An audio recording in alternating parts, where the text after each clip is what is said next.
Watu mna misala na Congo parce que mfumo wa bibo baba ona misala. Wana papa simu Papa Kimbangu ndazo yebisa biso boye baba ona misala. Papa simu Kimbangu yebisa bino kiboye baba ona misala.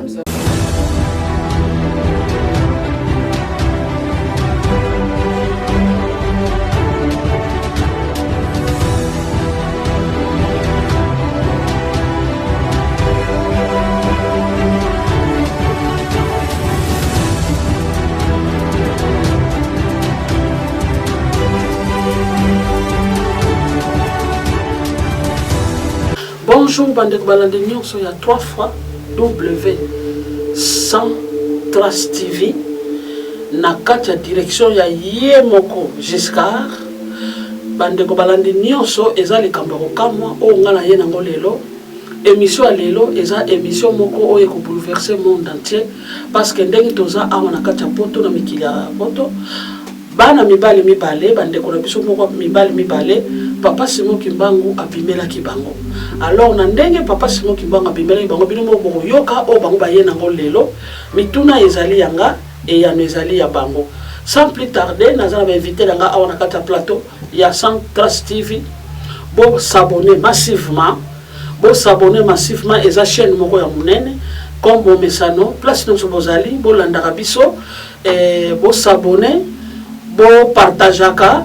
Donc il faut s'abonner parce que ça chaîne moko munene eza partout dans le monde entier. Sans plus tarder na présenter bino ba inviter nga o ba ye lelo awana kata plateau na biso ko ya ko bimisa makama minene oye bombani oye Papa Simon Kimbangu abimeli bana mibali o mibale. Na gauche na ngai nazali na Nyamankolo na droite na nga nazana Oleka. Bonjour Papa Oleka. Mbote maman. Boni. Madame, boni. Sango nini yo yeli biso? Lelo na ye na sango mo ya moke sango ezalaki sango na biso zali toye koyebisa bandeko na biso botika kolanda bo Kristo pozongela bokoko na biso po mfumu Kimbangu banaki koloba bo tanga Bible na kati ya Bible kaka bokomona lokuta ezali na kati siko biso totangi yango pendant des années totangi yango na ndenge akosakana te ti tososoli effectivement akosaki biso te ezali lokuta bon yango toya poto partager ça wana na bino na gauche na nga nazana Nyamankolo bonjour. Mbote baba mama Beyanga Mokonzi mbote na yo. Sango nino memeli biso. Na memi kaka sango ya mvuluzi ndenge azo kamba biso pona ko loba pona ko sikola bandeko na biso ko lakisa bandeko na biso momki oyo toyebi yango moni na yeli susu mbala yango pona ko loba devant téléspectateurs. Na droite na nga nazana Oleka sikoyo pona yo Bible ezalaki fondée ou balongolaki ou babakisaki bo vérité nini oyo Papa Simon Kimbangu ayebisi bino na kati na Bible wana. Matondo mingi pozani ezali motuna ya tina makasi esengeli bayindo baba nanu ko sosola Bible ezali lisapo ya biso te. Bible ezali lisapo ya bato mususu esengeli nanu to longola nanu molimo na biso na kati ya bimanto to bana nanu ko sosola ko kanisa na lolengi nini bakoko na biso babanaki ko salela molimo na bango na lolengi bakoko na biso babanaki pe kofanda mikolo nyonso siko likambo na biso ezali na nyonso tant to loba Bible lobi boy donc ezane ti to ko sosola lisusu te to ko kanisa lisusu te o nde ezali likambo ya monene siko tant Papa Kimbangu ayebisaki biso na 1921 na discours na ye liboso bamindeli bakanga ye alobaki totangela Bible wana poto sosola lokuta ya bamindele lelo tozali ba chrétien bon en général peuple congolais na peuple africain central mazaba chrétien kasi ba bosani pe christianisme bokristo wana ekoti na mboka na fimbo ekoti te po tolingaki yango to tolingaki Yesu te ekoti na fimbo sikoyo biso musala biso tosali pendant plusieurs années c'est que tokoti vraiment na mozindo ya Bible po to décortiquer Bible wana du début à la fin po to sosola et si kanini Bible banaki kokosa biso et pourquoi il faut sortir de cet engrenage là. Donc pour ngai ndenge na comprendre donc veut dire bino bosala ki ba grande recherche. Tout ça ba recherche ya kosala na te. Selon message à Papa Simon Kimbangu. Selon message à Papa Simon Kimbangu. Ya ko bosala ki ba recherche boye ba ke Bible ezaki makamu mingi bakosa ki na kati. Tout à fait. mais eloko ni sikoba oyo monique na kati na Bible bakosaki. Maman, ce qui te suit par rapport il y a personnage principal biblique monsieur Jésus-Christ. Yo benga monsieur Jésus-Christ. Mais maman, azali Seigneur, azali Nzambe, oh biso to bondelaka tous les jours, po to fukameka tous les jours, mais yo so benga monsieur Jésus. Po azali po na biso to yebi parce que tozali na mwa banya ya moke to loba te to yebi nyoso. Mais na oyo to yebi na oyo bakoko na biso balakisi biso Yesu azanzame ya mutu moko te awa na mokili. Wana nazoloba ngokutu na affirmation nzamba zotalanga bakoko pe nanga bazotalanga. Yesu ye moko na monoko na alobaki sima ya mokolo misatu na kozonga ye moko alobaki yango kasi ndenge na yebisaki bandeko na ngai soki botali na kati ya Marc 15:33 alors ye moko est-ce que s'il vous plaît est-ce que tanga Marc 15:33 poto yeba makambo zolo batsoeza solo papa oleka sikoyo kuna na Marc 15 chapitre 33 balobini verset 33 plutôt matondo maman bianga mokonzi balobi. La 6e heure étant venue, il eut des ténèbres sur toute la terre jusqu'à la 9e heure. Et à la 9e heure, Jésus s'écria d'une voix forte, Eloi, Eloi, lama sabachthani, ce qui signifie mon Dieu, pourquoi m'as-tu abandonné? Quelques-uns de ceux qui étaient là ayant entendu le dire, voici il appelle Élie. Et l'un d'eux courut remplir une éponge de vinaigre, l'ayant fixé au roseau, il lui donna à boire, disant laissez-le, voyons s'il y va venir. Mais Jésus, ayant poussé un grand cri, expira. Donc, Awa, Bible Zoloba, à la 9e heure, le vendredi, avant le sabbat, parce qu'il est mort avant le sabbat, Balobi Yesu akufi. Siko yomutu na nanga ezali. Tango tozo tangela le livre de Jean 18 au premier verset. Jean 20 plutôt. Jean 20. Balobi boy. Le premier jour de la semaine, Marie de Magdala se rendit au sépulcre dès le matin, comme il faisait encore obscur. Elle vit que la pierre était ôtée du sépulcre. Donc, il y a koloba. Yesu yemoka lobaki akozonga sima ya mokolo misato. Soki to tangi vendredi. Donc samedi c'est le premier jour, dimanche le deuxième jour, lundi c'est le troisième jour. Mais awa Magdala yemoka zoloba azak akendaki kuna na dimanche matin. Yesu azalaki lisusu te. Donc ningi koloba Yesu akusibino. Akosa ndenge nini? Mais alobaki akozonga sima ya mokolo misato. Voilà. Mais tant tozo tangela ngo samedi un jour, dimanche deuxième jour, lundi troisième jour. Bon vendredi kazo tanya ngote kasi vendredi nde yango kufaki leria azongisi ame vendredi tokotanga premier jour vendredi tokotanga deuxième jour samedi tokotanga troisième jour dimanche. Maman napesa yo ndakisa ya muki. Tant aux autres par exemple, aux Anna Denderleo. Denderleo, tout même, il vorde. Ceux qui ont l'ingé à Bruxelles en train. Vous allez dans train direct. Malamoko comme la gare du Nord. Ceux qui n'ont pas Tangelanga comme un arrêt entre Vilvoorde et gare du Nord. Beaucoup de arrêt Boni. Donc la gare du Nord, c'est le premier train. C'est le premier arrêt. On ne compte pas Vilvoorde comme étant un arrêt. Tant que tout pas, Yesu. On ne peut pas compter le vendredi comme étant le premier jour. On compte le jour qui suit. Ceux qui n'ont pas l'obé commis le premier jour, après demain le deuxième jour, après demain le troisième jour. Oui. Donc là déjà il y a déjà une contradiction par rapport à la mort même de Jésus. Donc les 3 jours, bisomoko tozomituna nani akeli comment lisolo wana.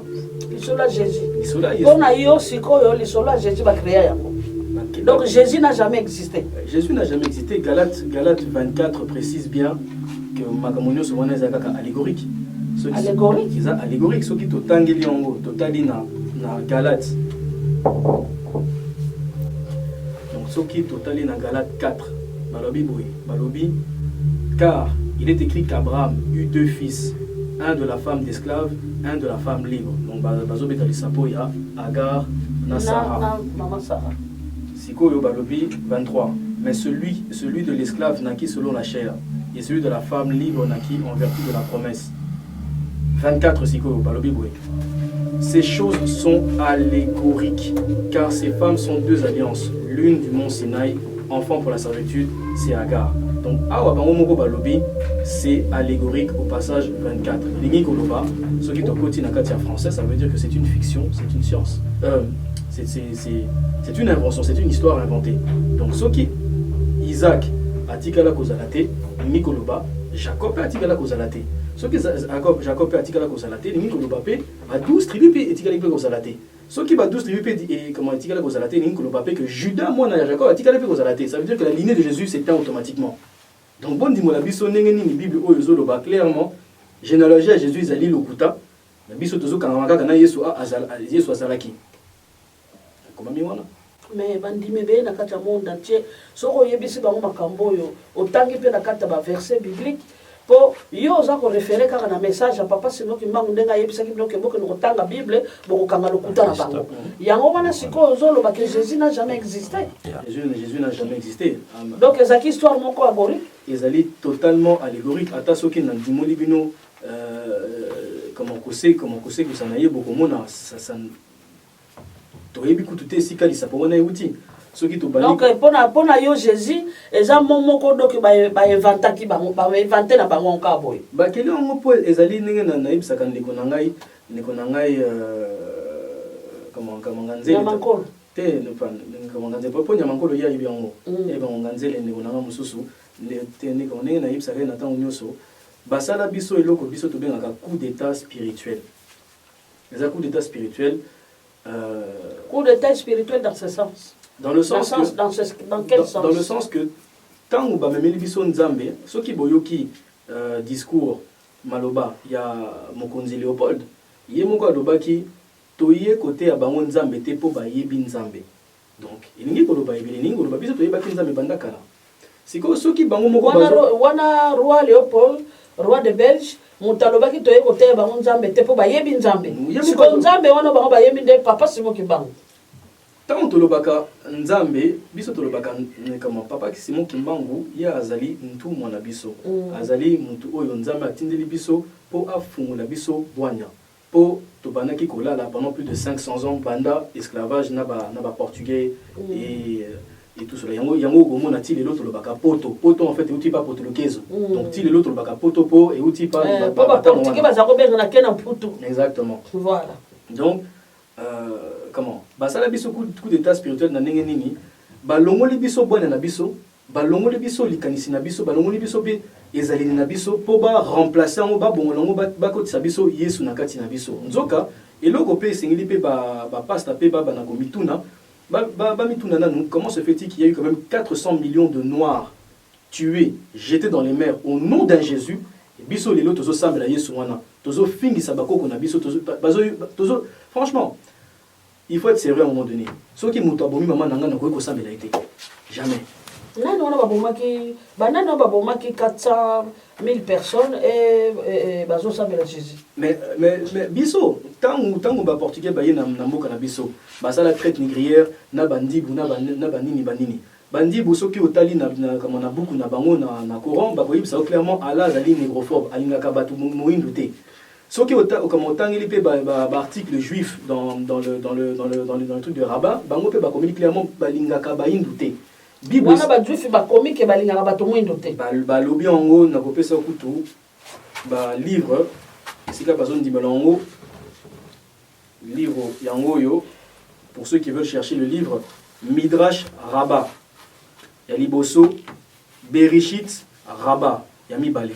Bango moko esika bazolo ba clairement balingaka baindo te siko bango ne bazali batu bazalaki na ibande ya Bible wana na Ancien Testament et ainsi de suite et tango ba mindele bayepa na biso baboma ba koko na biso na kombo ya Yesu babanaki koloba ndenge bango banimaka Yesu te ni koloba bazali ba ndoki po ndoki pe eza ndoki te na ndenge mabe ndoki pa na biso zali c'est un savant mutu oyo ayebi nzebi. Donc, babanaki ko boma bakoko na biso kaka na komo ya Yesu wana ba massacrer 400 millions de noirs. C'est beaucoup. Eza ebele. Soki yoza mama na ngai, oboti ngai, otinga na mukili, yondo opesinga mabele. Soki mutu abomi na koki ko sambela ete. Po yondo opesinga bolingo. Yondo okolisinga, yondo lakisinga nyoso. siko bakongo na biso balakisi biso nyonso etango ozosambela ye fu batéléspectateur ayebaka etango ozosambela ye ozobenda malédiction parce que mama no nzoto ekufuna molimo ekufi te place aza azoyimona tu yango bandeko na biso mingi ntango basambelaka jésus etomona misala ne ezosalema na afrique. Mais mpo na ngai nayebi ke jésus christ le fils de dieu aliberaka bato alongolaka bato na esclavage ya mabe donc alakisaka bato nzela et puis bato ebele bazalaki na vie moko ya mabe lelo bakoma bachrétien grâce à jésus christ wana bozoloba wana.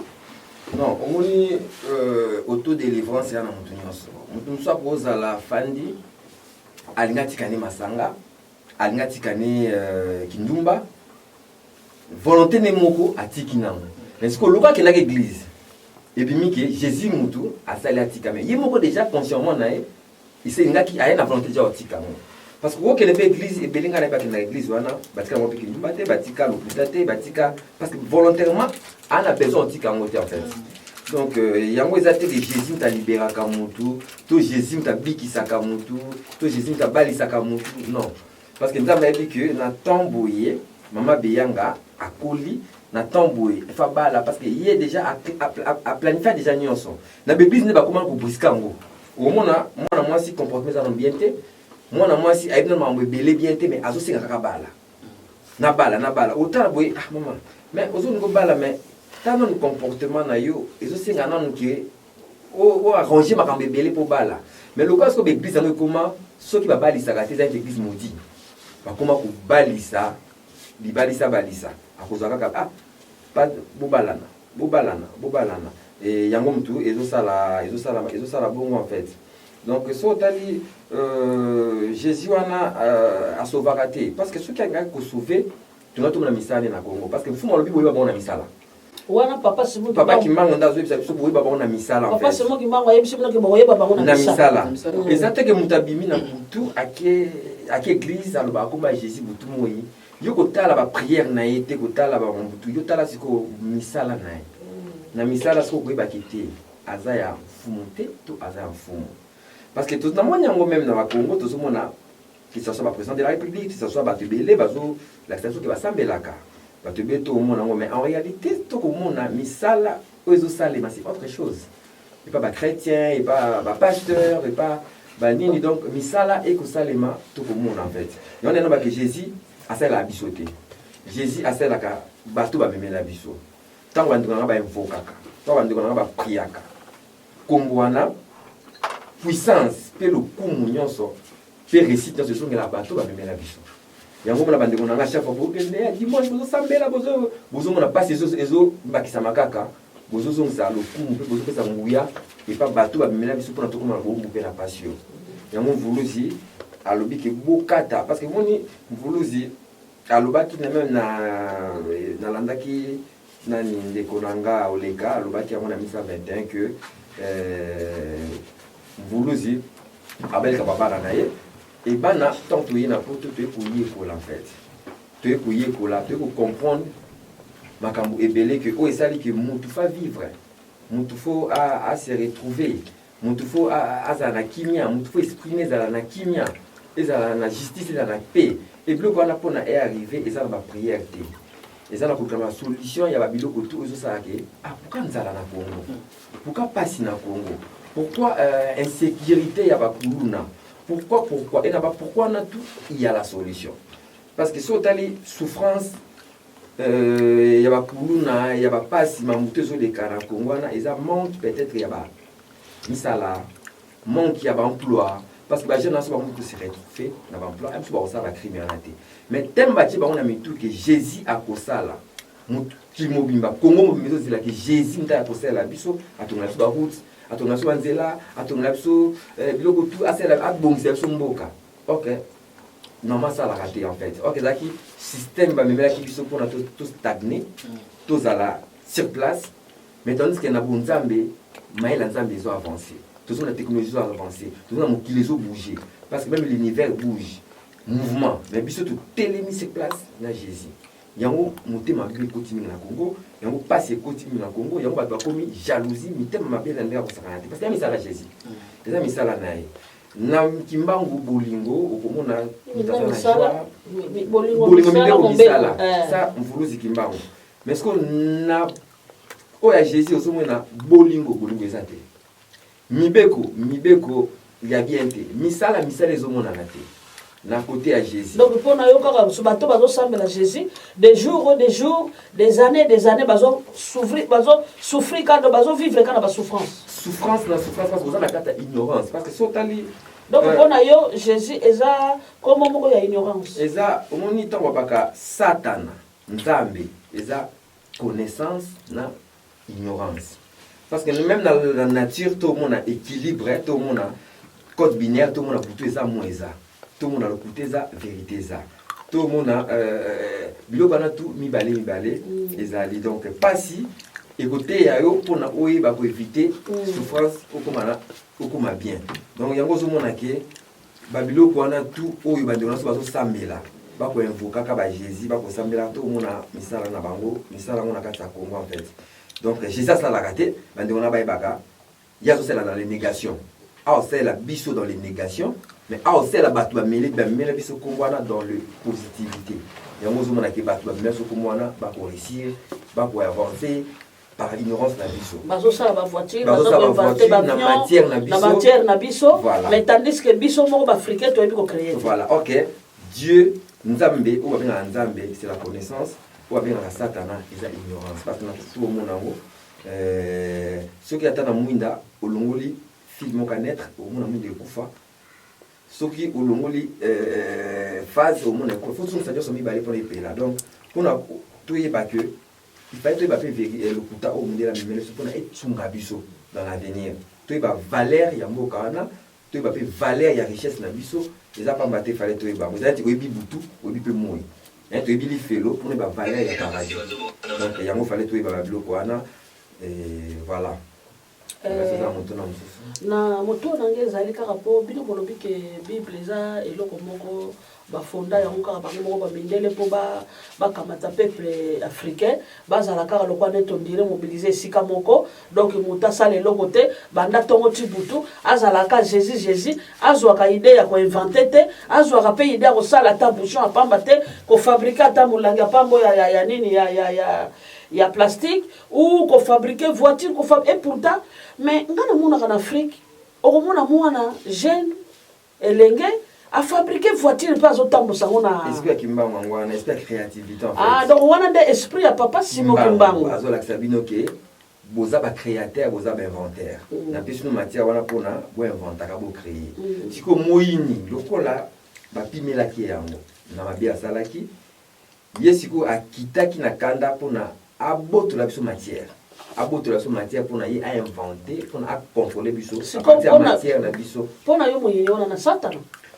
tout ça na to mona moyini to batio satana ozo mona te mais en réalité o mona moyini na yo ozo mona moyini na yo to ko mona ngo kabila bomi bino 18 millions de personnes mais aki papa akutana papa payambié après yo ina tongo dimanche yo kongolo bino ke église au sambela le même Dieu au papa au sambela exact OK pour prier Jésus oyo pape azosambela d'abord la sabino qui bino beaucoup na yo église catholique eza église ya bademo représentant na démon ya bademo satana église catholique serpent wala ça ba maman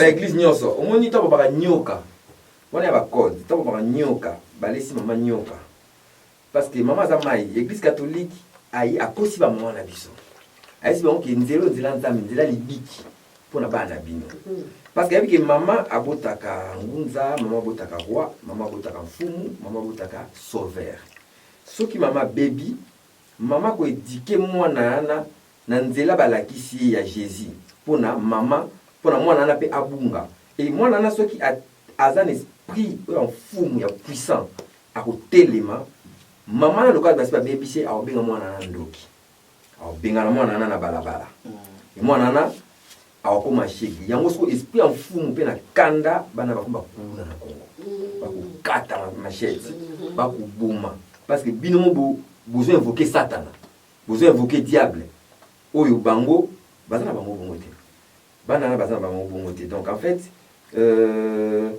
biso tobi esprit ya kimbangu eza créativité invention kimbangu aza te ke oyo bamimisi ya bamiracle atamboli boye na mai mboka moko te tokomona yango etongami na miracle tokomona mboka nyonso etongami dans le savoir baluki bakoti na kati ya science bakoti na kati ya nature na bango baapprendre parce que nzambe ntango atieli biso biloko wana eza mpona to apprendre mabelaki nsuka wana so ozwi yango bolambi yango esala bino vert ayebi ke eloko songolo soki bosali yango parce que ayebaki ke un jour mama beyaka mokonzi ngamela mai sikoyo mpona omela mai na maboko te atindi eloko moko matière mwana mabele na oyo akotinda mpe un ange oyo bakopesi l'intelligence ya kotransforme matière na sa elo vert bato wana bango to tobengaka kimbangu nde esprit eza esprit ya créativité siko mundele ntango ayeli biso ignorance mpona tocrée lisusu te abengi siko ignorance nzambe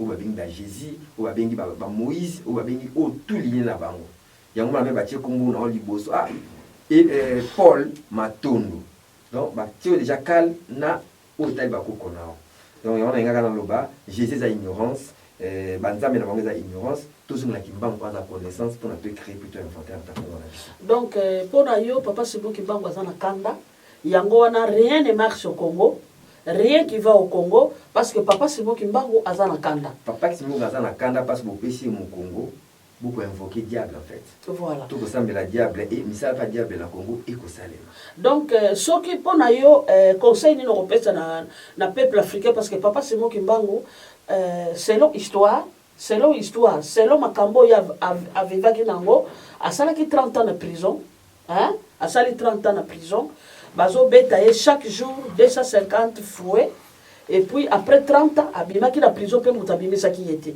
ye moko abimi na prison alobi ke no bana lelo boloko na nga esili donc mpo ayaki mpo ya kolibere poso moyindo est-ce que makambo oyo nyonso eloko nini etindi yo oya directement awa na plateau na biso ya Centras TV po likolo ya makambo ya mwana mobali oyo babomaki na États-Unis Flo yango wana epesi yo motivation mpona kokoma awa na plateau mpona kobimisa baverité nyonso oyo papa Simon Kimbangu ayebisi yo non eza mpona garso wana États-Unis te nasala jango depuis kala oyo bayebi nga bayaka na ndako bacamarade ebele à chaque fois baka na ndako na partage na bango masolo ya Kimbangu masolo ya créativité masolo ya tozonga mobiso mpona tozwa bosomi tozonga mobiso mpona tozwa indépendance spirituelle matérielle et scientifique nyonso na te ya bandeko na nga nasola na bango yango na bolingo ye moko Fumu Kimbangu asalaki ke nakutana na Arenabo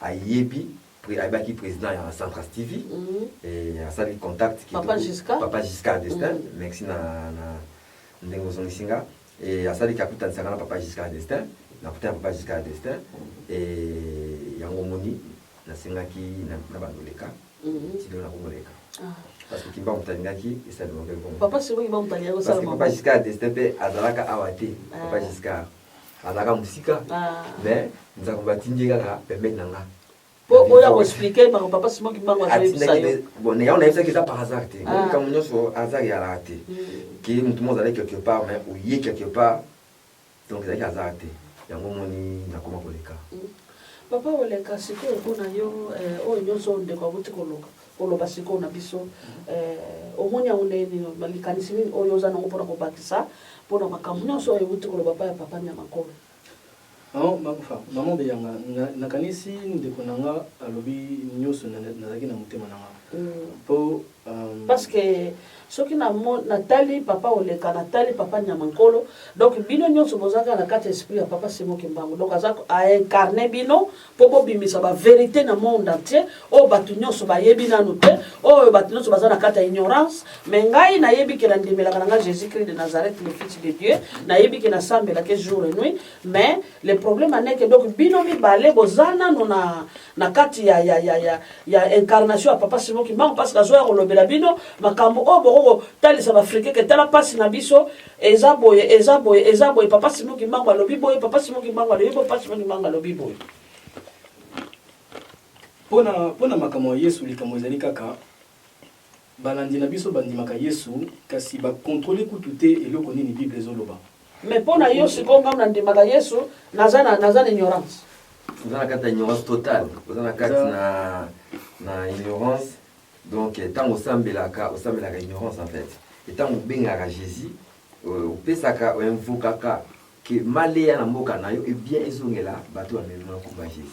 Mais par ignorance oyebaka nete. Mais soki tozolanda bapriere tokoma kolanda sikoyo na kati ya bainternet, bapriere wana elobaka tozozongisa malédiction epai eutaki, tozobuka makambo nyonso tu, tozo retour expéditeur au nom de Jésus-Christ, retour expéditeur makambo nyonso balobaka na kati ya bapriere. Mais ndeni bino bolobi ke ntango ozoloba bongo tozobuka donc ozodétruire Congo, ozobebisa Congo, ozonyata Congo, ala bebisi milimo nyonso ya Satana na bebisi, donc ozobebisa milimo donc komba bakoko no babundela yo yo ozocontre bango. Donc bino bana bakoko batie bino ba bouclier devant, comme ça bakoko so beta masasi bino ba liboso, ma ba beta masasi ate bino bana ba liboso, bino boso ya na komba batuana Jésus. Donc yango mona que ezo sale mabongo yango papa c'est bon banga aza content ta mokete aza content aza pata mokete.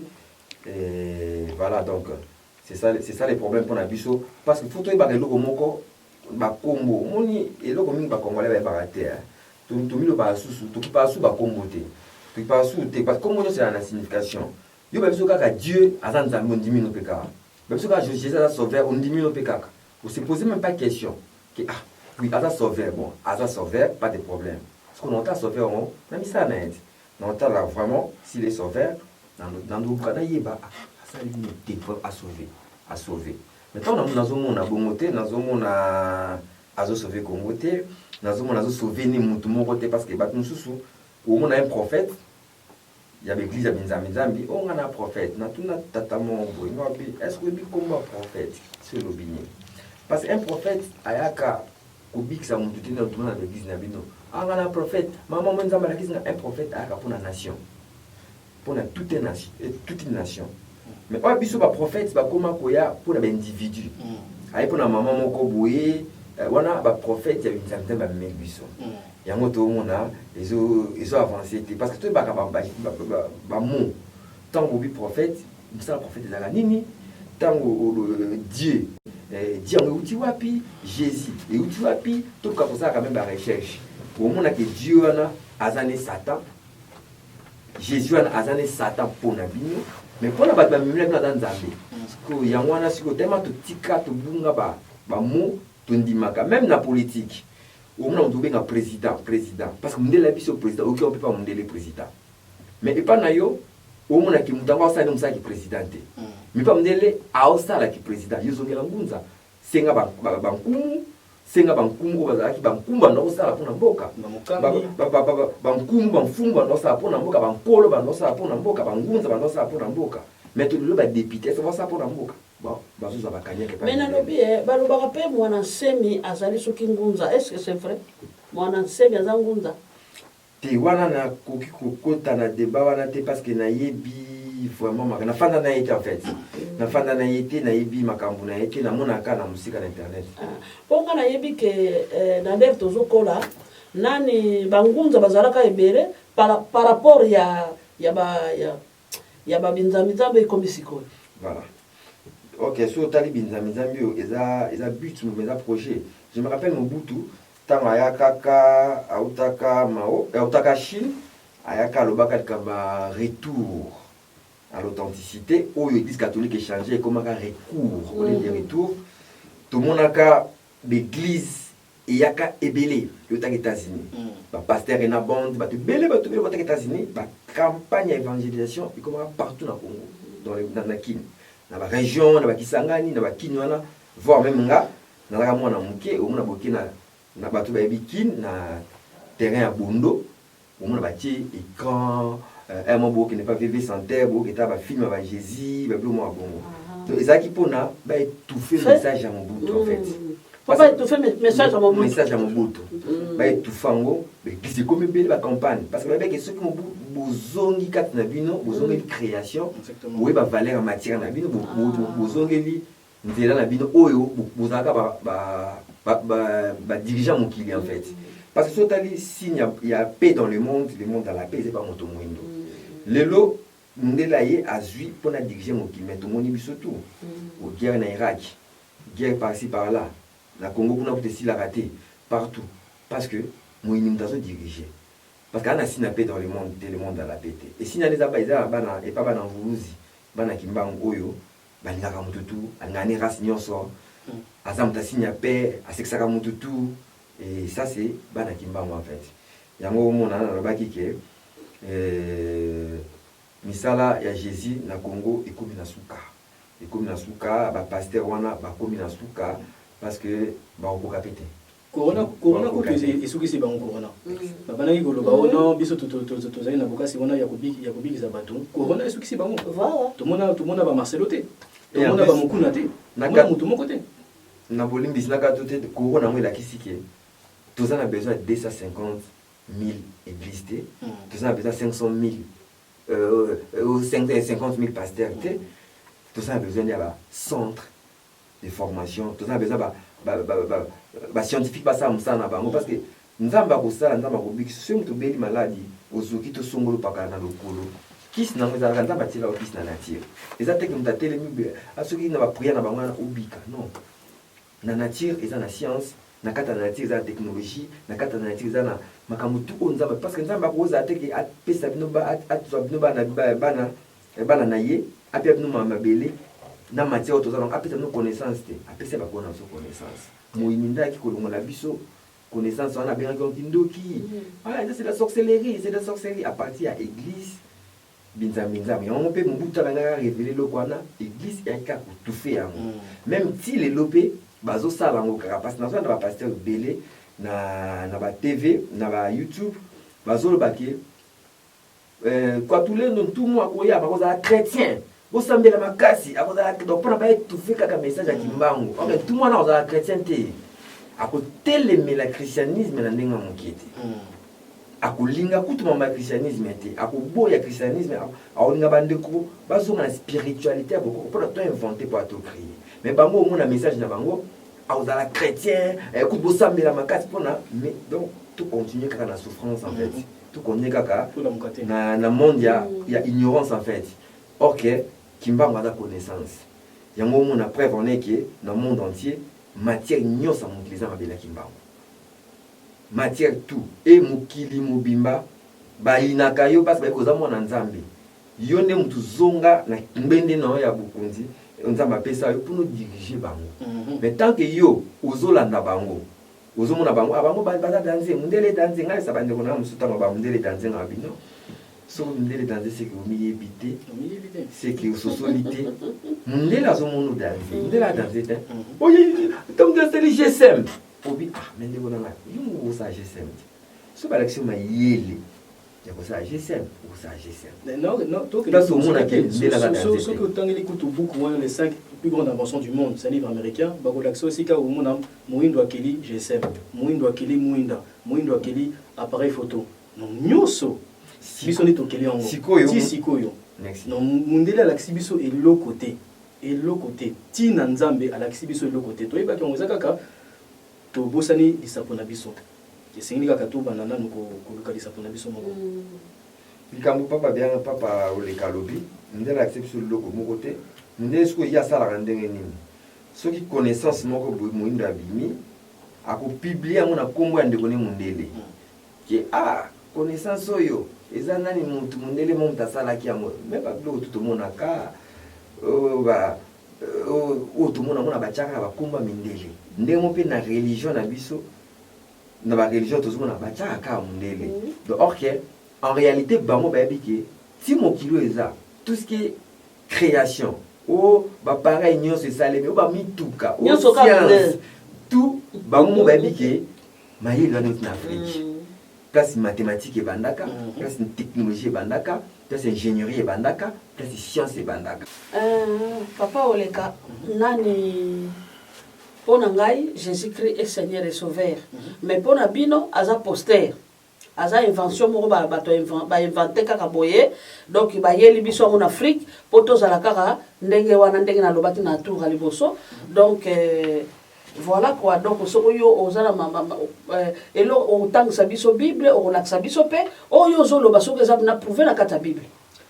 Maintenant, le moment béanga, ndeko nangai iye andiboli bino na ndenge ya philosophie, na ndenge ya isato na biso, ngai musala nangai nakoki kondimo na bino makambo ya Yesu, eloko ekomami na kati ya Bible. Pona bososoli ya biso nyonso poto sosola, pona nini tozoloba Yesu aza nzambe te. Soki tozwi kaka Jean 20.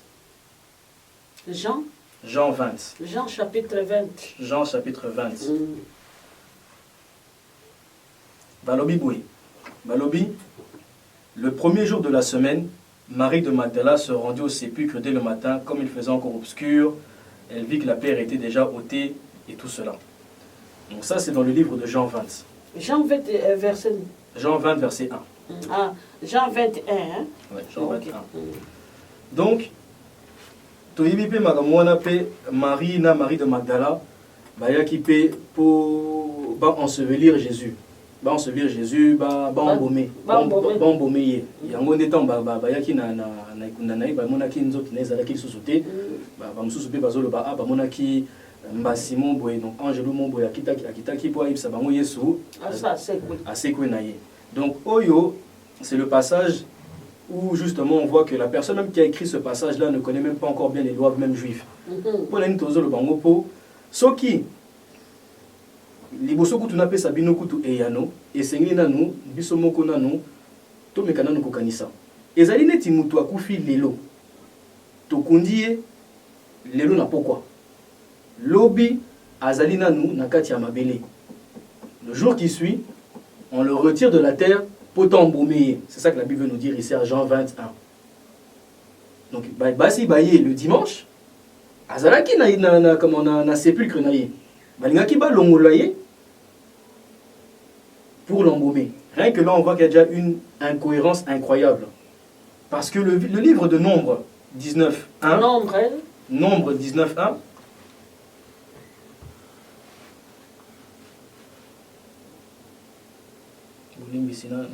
Nombre 19. Nombre 19.1. Verset. Attendez un instant. 19. De 11 à 13. 11 à 13. Bamomoro balobi awa, celui qui touchera un mort, un corps humain quelconque sera impur pendant 7 jours. Donc il y a une koloba. Marie de Magdala wana na Marie, maman Yesu, bazalaki ba juif, ba ibaki pe loi wana. Mobeko, loi voilà, loi wana. Ba ibaki ongo. Donc, il y a une koloba, c'est impossible d'enterrer Jésus pour le sortir de la tombe, pour l'ensevelir, bazong isaïli susu ici kazalaki. Ça montre déjà une incohérence. On comprend que la personne qui a écrit ce livre-là ne maîtrisait même pas encore la culture juive. Oyonde Yaliboso par rapport à Jésus. Donc, ça montre déjà des incohérences entre le moment où les femmes ont vu Jésus ou pas vu Jésus. Donc, ça doit contradictoire. Donc, contradictoire entre Nombre na Jean 20. Contradictoire. Biso moko kutu na ebité soki mutu akondima, ba kunda mama na biso et puis on le retire de la terre pour ça n'a pas de sens. Entre temps mibe kolobike on peut pas. Voilà. Donc on voit que ezo contredire makambo bakomi awa soki to kobi nani soki to kobi na Genèse 50. Genèse 50. Donc c'est le dernier livre de Genèse. 50, hein? Oui, de 2 à 3. Tout mon appel verset 2 à 3. 2 à 3. On voit aussi ici, donc tant où il y a Jacob à Koufaki, on voit que Joseph, qui est le premier ministre, on dit bien à 2, il ordonna aux médecins à son service d'embaumer son père et les médecins embaumèrent Israël. Donc Israël alias Jacob. Donc il y a tant au Koufi Mbalamoko, embaumé. Mais si quoi ni Yesu, embaumé un jour après la mort, alors que Bakunda qui est déjà. Donc ça montre déjà une incohérence entre ce que la Bible dit et ce qui est la réalité juive. Donc pour nayo moto akoma ki Bible oyo donc azana erreur rebelle. Azana erreur rebelle, ça ezo la ki sa ezaka ka doctrine bango. Mais doctrine oyo ya oba komela ki Bible uta na Grèce oyebi? Toyebi ongo. Oui, uta na Grèce. Toyebi ongo. C'est ba grec bato akoma ki Bible. Ba grec bakoma ki ongo. Non. Na ko ba sama mukili ka balobi ya incohérence wana.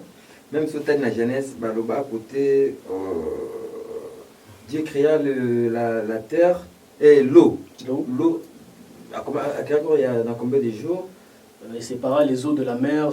Ça, c'était au début. Hein. Au début. Je pense que c'est le troisième point, ça. Troisième jour, je crois bien, mais au moins on a besoin de que au commencement, il n'y avait rien, mais l'Esprit de Dieu mouvait au-dessus des eaux. Au-dessus des eaux, oui, oui. Mais tandis que, il n'y a pas de version, mais bon, à comment, dans 2 jours, 3e jour, à travers maï. Donc, maï, ça là déjà, au moins, il y a une cohérence, on a souhaité, moi, qu'il y ait une cohérence, donc, la confusion, on a dit, que la Bible est comment un peu dans l'erreur. Continuez, on n'est pas pour les gars. Koba, donc, automatiquement, Motuna, il y a batunu se sali, ah non, ce que vous avez yesu, azala kite ninkoloba pe, et que l'ouzo pe, azala kite. Oh, on ezali Motuna, il y a balandina biso. Et yango tozo que nous tina suka. Ekolo c'est zalaki. Tout le monde tina suka. Oui, ekolo c'est zalaki parce que bino lokwa boza bana papa fumu kimbango, bokolo komona ngokula na baza yi tango bokene kamba, bokolo komona ke ba la sota ekolo so Yesu yango. Ezalaka. To ke no tina suka. Tomoni awa pona makambo ya ekuluzu na Marc 15:43. Marc 15. Marc 15:43. 43.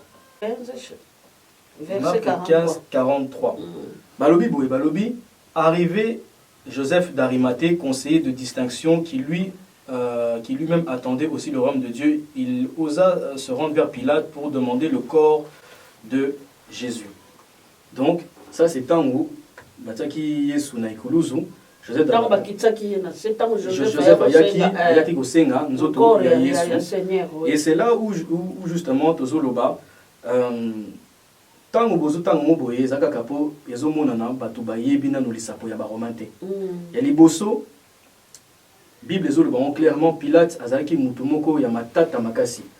Il n'avait aucune pitié pour les juifs. D'ailleurs ba juif balinga qui était yepa linga ki ba juif te. Ni koloba soki tozongi na lisapo ya baroma tango babanaki kotia bato na ikuluzu, des fois ça pouvait changer 300-400 personnes par jour. Bato oyo bazaki na ikuluzu, on ne pouvait pas les enterrer, ils étaient mis dans une fosse commune et on les descendait pas le même jour. Et singelaki tozela banyamba baya kosilisa bango. C'était ça la règle. Yango bomona na ba film ya Yesu bozomona bandeke ba comme bazoya kosilisa bato oyo bazaki na Yesu. Donc, ça prouve déjà que c'est impossible qu'on puisse descendre Jésus le même jour. Parce que Pilate, il est l'autorité de Jérusalem. Mais ce qui va quitter Jésus-Christ, le même jour, parce que Joseph a eu un corps, quoi qu'il ait enterré, yango nazoloba, Pilate azalaki mutu avec qui azalaki mutu ko kakola na été. Ce qui a tiré na ikuluzu lingoloba ko tikala wana pendant quelques jours. C'est que Bible ezoloba bango bakitisi balamoko. Nzoka, lui était l'autorité qui faisait appliquer makamo à Rome, nenge Rome basalaka. Nango balobaka à Rome on fait comme à Rome. Wanande ezali des sabona bango. Soki to kobi en vérité soki to taina acte 7 56 Acte des apôtres. Acte des apôtres.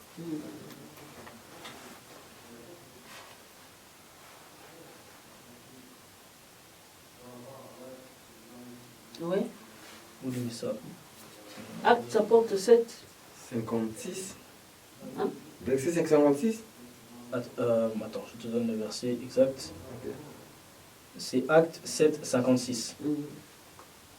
Non, Lucas, Acte. Faut mon aboza molimo moko le bibale, faut mon kimbango azako ozana bino pena incarner bino kitoko pena papa faut mon kimbango. Na acte. Po yemo kwa lobaki ke bana nga baza awa te bana nga baza mboka papa ya mibako ya. Dans Acte 7, 56. Pour ceux qui tozotuna pona nini ba juif balingaki baboma Yesu baboma ki pona blasphème. Ouais. Po abanaki koloba azali yemo bango bakanisaki nde blasphème. Donc pona bango le fait que Yesu abanaki koloba ya azalaki mwana nzambe to azalaki nzambe pona bango azalaki blasphème. C'est quoi tout ce que tokoti na kati ya Bible bango moko bazoloba na 56 10 60 tout le monde a awa que pour blasphème il dit, voici, je vois les cieux ouverts et le Fils de l'homme debout à la droite de Dieu. Ils poussèrent alors de grands cris en se bouchant les oreilles et ils se précipitèrent tous ensemble sur lui, le traînèrent hors de la ville et le lapidèrent. Donc ça veut dire que pour la blasphème, okoki kokufa na ikuluzu te et sengli ba lapidéo donc ba bois kelo ba banga ti okufa. Donc ça c'est la loi juive. La loi juive dit que pour blasphème on meurt en lapidation. Yesu yimoka lobaki je suis pas venu abolir la loi de Moïse, je suis venu l'accomplir. Donc il n'y koloba yé pas na kati ya mibeko ya mobeko wana. Donc nengani ni yé azali mutuazo loba je ne suis pas venu abolir Moïse mais yé il n'est pas lapidé. Donc ça prouve déjà une incohérence juive. Donc d'où on dit que l'isapoko ya Yesu ezali beaucoup qui a même été mal rédigé. Ezaka kabiso ka katolingo tanga kotanga na ngote. Soki tokoti na muzindo bomona ezali lokuta. Donc ezali makaba lokuta pour lokuta. Et c'est pas pour nangai, ezali par rapport à la loi juive. Donc ça ne correspond pas à la loi. So tali même na Romain, tangi la na Romain 3:9 comme ça va t'expliquer va comprendre. Romains 3, verset 9. Qui donc sommes-nous plus excellents? Donc point d'interrogation, nullement. Donc non. Car nous avons déjà prouvé que tous, juifs et grecs, sont sous l'empire du péché. Donc, bango bazolo ba clairement batongi mboka na bango batongi peza na bango kaka na kati ya lisumu. Donc bango bazolo bango. Soki botali pe makamu ya Bible, wana kutu ezaka kandakisa ya muke. Bazoloba, soi-disant, ba Romain batiaki Yesu na ikuluzu. Ilingi koloba ba Romain bazalaki. Kasi tant totalela na lisapo ya mboka ya mukili tozomona les Grecs, enfin les Romains n'ont jamais été en Israël il y a 2000 ans en arrière. Bazalaki kutute. Yango soki bazalaki. Pour la na première page de la Bible na bino bazoloba traduit selon les textes originaux grecs et hébreu. Ceux qui sont romains bazalaki, pour les comité traduit selon les textes originaux grecs, latins et hébreu. Donc bango bazoye bisabino tozalaki te. Jésus il y a 2000 ans bazalaki te. Bazalaki na Israël antique. Bazalaki na Israël antique. Tout ça là ba recherche. Lengani yo yebi. Donc pour ça là ba recherche. Ça là ba recherche. Ça là ba recherche. Ba professeur neti ba professeur chef comptable bazolo bango. Bazolo bango bazalaki te.